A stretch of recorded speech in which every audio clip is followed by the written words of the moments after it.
Good afternoon, dear Kenyans.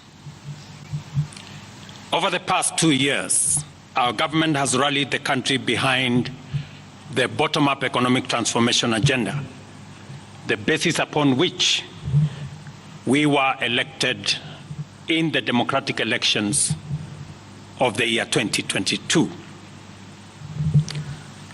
We have achieved significant progress in increasing food production by reducing the cost of farm inputs, thereby lowering the cost of food and lowering the cost of living. We have stabilized the economy by preventing what was an imminent debt default. We have stabilized fuel prices, lowered inflation to an all-record low of 4.6%, and we have stabilized the foreign exchange regime. We have implemented radical changes in the education sector, including resolving the CBC question. We have rolled out a new student-focused higher education funding model that has special emphasis on making sure that children from vulnerable families have the requisite support in their education.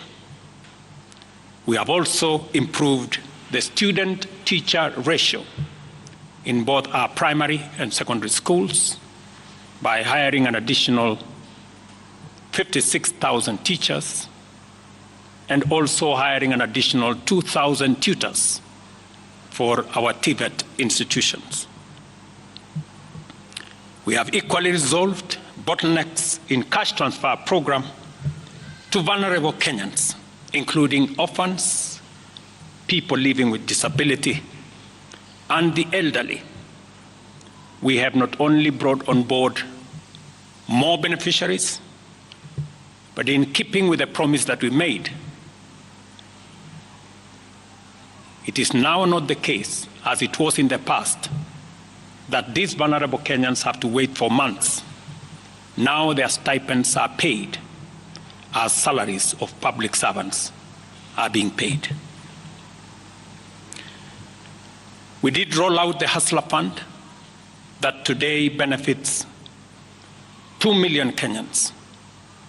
And we have 7 million Kenyans who had been denied access to financial services by credit reference bureaus. They are now off the blacklisting roll. Our affordable housing program has now more than 100,000 housing units under construction. The first cohort I will be launching in a couple of months to new homeowners, and we have 160,000 young people across Kenya that are employed under this program. To expand manufacturing, value addition, and agro-processing as a key contributor to job creation, 18 county aggregation and industrial parks and 6 new special economic zones are under construction across Kenya. And at the same time, we have 200 fresh produce markets that are at various stages of construction to support our farmers with access to markets for their produce, in keeping with the commitment we made to our mama mbogas.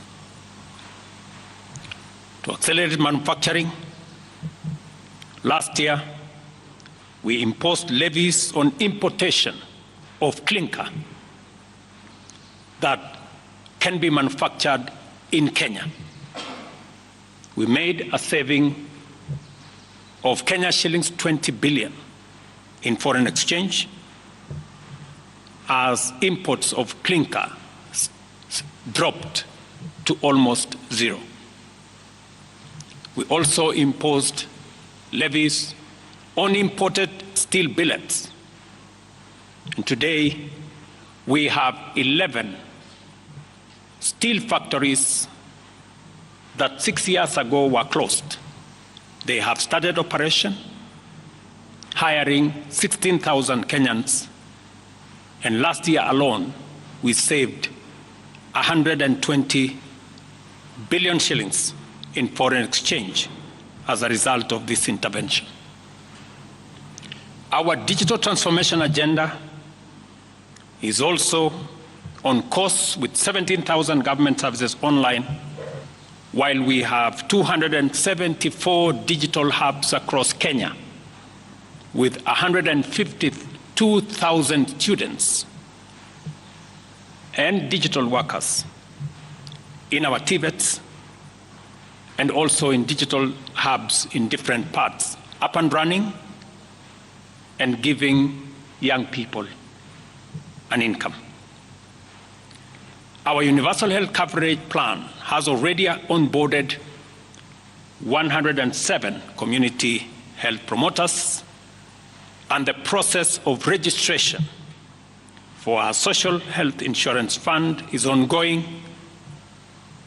on its way to launch on the new date of 1st of October 2024 that will make it possible for every Kenyan to have a health insurance, and for those suffering from critical illnesses to have access to the critical illness fund, making it possible for every Kenyan to have access to treatment without the burden of having to fund it. On the measures I announced last week, barring state and public officers from engaging in harambes, I want to inform the country that the public fundraising appeals bill is now ready for publication tomorrow. However, even with the progress we have made, I am acutely aware that the people of Kenya have very high expectations of me. And they believe that this administration can undertake the most extensive transformation in our nation's history. Recent events that necessitated the withdrawal of the finance bill, which will require a review and reorganization of our budget and fiscal management, have brought us to an inflection point.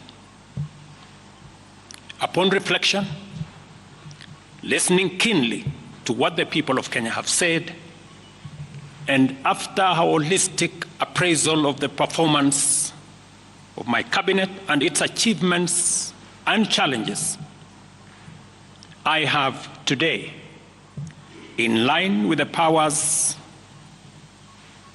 given to me by Article 1521 and 1525B of the Constitution and Sections 12 of the Office of the Attorney General's Act, decided to dismiss with immediate effect all the Cabinet Secretaries and Attorney General of the Republic of Kenya, of the Cabinet of Kenya, except the Prime Cabinet Secretary and Cabinet Secretary for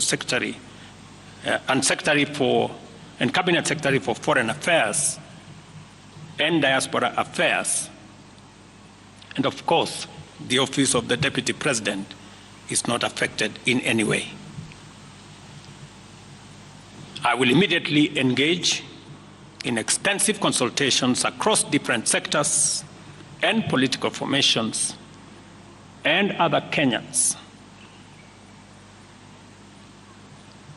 both in public and private, with the aim of setting up a broad-based government that will assist me in accelerating and expediting the necessary, urgent, and irreversible implementation of the program that we have including other radical measures and programs to deal with the burden of debt, to explore raising domestic resources and revenues, expanding job opportunities, eliminating wastage and unnecessary duplication of a multiplicity of government agencies, and slaying the dragon of corruption, consequently making the government of Kenya lean, inexpensive, effective, and efficient. During this process, the operations of government will continue uninterrupted under the guidance of principal secretaries and other relevant officials. I will be announcing additional measures and steps in due course. Thank you very much, and God bless our great country, Kenya. Asanteni sana.